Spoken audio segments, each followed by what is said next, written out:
On July 19, 2024, a tragic murder took place in Las Vegas that shocked the community. Connor Rebelo, an 18-year-old man, was found shot to death in the parking lot of an apartment complex. What initially appeared to be a random act of violence was soon revealed to be a carefully orchestrated scheme involving multiple suspects. The events began to unfold shortly before 8 p.m. when police responded to reports of gunshots at a local apartment complex. Upon arrival, officers discovered Connor lying unresponsive in the parking lot with blood pouring from his head. He was still clutching a gun, his finger on the trigger, in what appeared to be a final attempt at self-defense. Tragically, it was too late. Connor was pronounced dead at the scene. The coroner later determined the cause of death to be a gunshot wound to the head. As investigators began piecing together the events leading up to Connor's murder, they uncovered a complex web of deception and conspiracy. A witness who lived in the apartment complex provided crucial information, reporting that she had observed Connor walking with a young woman just before the attack. Suddenly, 3 men ambushed Connor, brutally beating him while one of the assailants pistol-whipped him repeatedly with a gun. The witness stated that the woman who had been with Connor stood by and did nothing to intervene. Fleeing once shots were fired. After shooting Connor multiple times, the 3 male attackers scattered and ran off in different directions. Acting on the witness description of the suspect, an undercover detective in an unmarked police car began patrolling the area around the apartment. In a stroke of luck, the detective noticed a car following the same route through the complex. Soon after, she observed a woman and 2 men who matched the physical descriptions of some of the suspects. The group appeared to be in a hurry and attempted to wave down the detective's car, apparently mistaking it for a rideshare vehicle.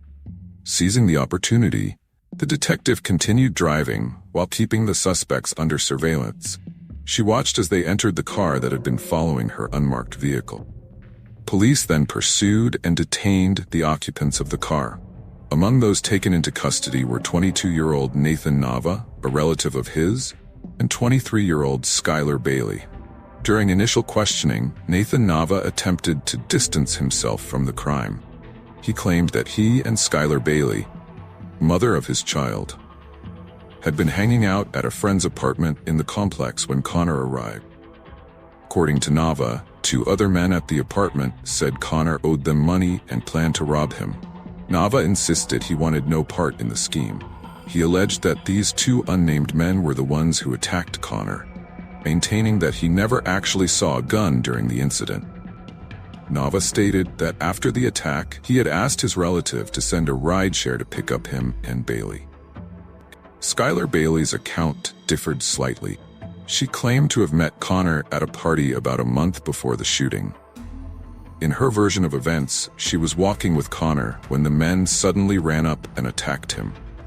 However, as investigators dug deeper, they began to uncover evidence that pointed to a much more calculated plot. Detectives interviewed Connor's mother and girlfriend, who provided crucial information about his movements on the night of the murder. They revealed that Connor had received a text message shortly before leaving, telling them he was meeting a friend and would return in half an hour. Tragically, this would be the last time they saw him alive. A breakthrough in the case came when police spoke with one of Connor's co-workers. The co-worker disclosed that Connor had been messaging a girl on Instagram who went by the name Emily. Connor had been trying to arrange a hookup with Emily for several days. They were initially supposed to meet on July 16th, but Emily canceled. A second attempt to meet on July 18th was also called off when Emily claimed to have gotten a flat tire. Finally, they rescheduled for July 19th, day Connor was murdered. Armed with this new information, investigators obtained search warrants for the phones belonging to Connor, Nathan Nava, and Skylar Bailey. What they discovered painted a disturbing picture of premeditation and conspiracy. The Emily account Connor had been messaging turned out to be 20-year-old Emily Rideout, Skylar Bailey's sister. As detectives pored over the messages between the sisters, it became clear that Nava and Bailey were facing severe financial difficulty. They had recently been evicted from their home with their children on July 2nd. The sisters, Conversations revealed a cold-blooded plot to lure Connor using the promise of sex, the intention of robbing him. In one exchange, Emily wrote to Skylar, "Okay, already done, like I unfollowed you and removed you." To which Skylar responded, "He got me blocked," and sent a screenshot of Connor's Instagram profile. Emily then asks, "How you know he even going to have the money on him?" With Skylar replying, "He likes to look flashy and show off." The investigation revealed that from July 2nd to July 16th, there was constant communication between Connor and the Emily account. In several instances, Skylar Bailey typed out messages for her sister to copy and send to Connor, orchestrating the deception. On the day of the murder, Bailey instructed her sister to stop replying to Connor, as she would take over and text him directly from a different number. The conspiracy extended beyond just the sisters. Messages between Bailey and Nava exposed a pattern of criminal behavior dating back to 2023. In one exchange, Nava wrote, "I promise this month over I'm going hard, baby, no more robbing." Just 3 days before the murder, Nava texted Bailey asking, "Is he talking to you?" Bailey's response, "He's checking his messages," followed by, "I love you too, my stomach in knots," hinted at their growing anticipation and nervousness about the impending crime. The day before the murder, Nava and Bailey were frantically messaging each other, trying to secure a gun for their plan. On the day of the attack, Bailey texted Nava the address where Connor would later be killed. Police also uncovered messages between Nava and another individual saved in his contacts as Spaz Out. Nava messaged this person saying, "Bro, can you grab C already? And he trying to link and everything, bro. And he just came back from the casino and he got bread though, bro." While the identity of Spaz Out remains under investigation, police believe this person was also involved in the conspiracy to rob Connor. As investigators delved into Connor's background, they learned that he worked for a company that refilled ATM. A review of his Instagram account showed that he regularly posted photos posing with large sums of cash. This aligned with Bailey's description of Connor as someone who liked to look flashy. However, when detectives spoke with Connor's manager, they discovered a tragic irony. The money in Connor's posts was packaged in the same manner as it would be before being loaded into ATMs. The manager revealed he had previously warned Connor about posting such photos, fearing it could make him a target for robbery. Sadly, this premonition proved all too accurate. Based on the overwhelming evidence uncovered during the investigation, Nathan Nava, Skylar Bailey, and Emily Rideout were all arrested and charged with Connor's murder. They now face charges of open murder, battery with intent to commit robbery, and conspiracy to commit robbery. The case has raised important questions about the dangers of oversharing on social media and the risks associated with meeting strangers online. Connor's death serves as a stark reminder of the potential consequences of displaying wealth publicly and the importance of exercising caution when arranging meetings through dating apps or social media platforms. Legal experts following the case have noted the strength of the prosecution's evidence, particularly the extensive digital trail left by the suspect. The text messages exchanged between the conspirators provide a damning account of their planning and intent. While defense attorneys may attempt to argue that the defendants never intended for the robbery to escalate to murder, the fact that they sought to obtain a firearm beforehand significantly undermines this position. Under Nevada law, the charge of open murder allows prosecutors to present evidence of first-degree murder, second-degree murder, or manslaughter, leaving it to the jury to determine the appropriate level of culpability for each defendant. Given the apparent premeditation involved in luring Connor to the scene of the crime, as well as the efforts to obtain a weapon beforehand, legal analysts suggest that first-degree murder charges are likely to be pursued.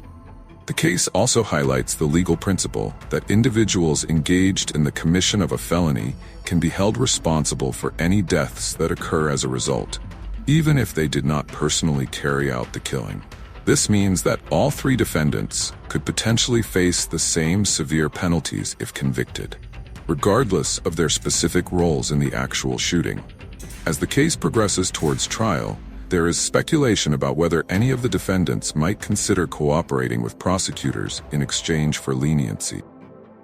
The fact that two of the accused are sisters adds an additional layer of complexity to this possibility. Some legal observers have suggested that both sisters might attempt to shift primary blame onto Nathan Nava, potentially portraying him as the mastermind behind the scheme. The tragic death of Connor Rebelo serves as a sobering reminder of the potential dangers lurking behind seemingly innocuous online interactions. It underscores the importance of exercising caution when meeting strangers, even those encountered through legitimate social media platforms or dating apps. Safety experts emphasize the wisdom of meeting new acquaintances only in public places and informing trusted friends or family members about one's plans and whereabouts. Moreover, the case has sparked renewed discussions about the risks associated with displaying wealth or valuable possessions on social media. While Connor's Instagram posts featuring cash were related to his job, they inadvertently made him a target for criminals. This has led to calls for increased awareness about the potential consequences of oversharing personal information or images that could attract unwanted attention from those with malicious intent. As the legal proceedings continue, the Las Vegas community remains shaken by the senseless loss of a young life. Connor Rebelo's family and friends are left to grapple with the aftermath of a scheme that exploited trust and the desire for human connection. The case serves as a stark reminder of the dark undercurrents that can exist beneath the surface of everyday social interactions in the digital age. The prosecution faces the challenge of proving beyond a reasonable doubt that each defendant played a knowing and willing role in the conspiracy that led to Connor's death. Defense attorneys will likely attempt to minimize their client's involvement or argue that the outcome was never intended. However, the extensive digital evidence and witness testimony present significant hurdles for the defense to overcome. As the case moves towards trial, it will undoubtedly continue to draw attention both locally and nationally. The intersection of social media, online dating, and violent crime touches on issues that resonate with many in today's interconnected world. The outcome of this case may have broader implications for how society views the risks associated with online interactions and the need for heightened awareness and safety precaution. Ultimately, the tragic death of Connor Rebelo stands as a stark reminder of the potential dangers that can arise when trust is misplaced, criminal intentions are masked by the anonymity of the digital realm. As the legal process unfolds, many hope that justice will be served for Connor and that his story will serve as a cautionary tale, potentially saving others from falling victim to similar schemes in the future.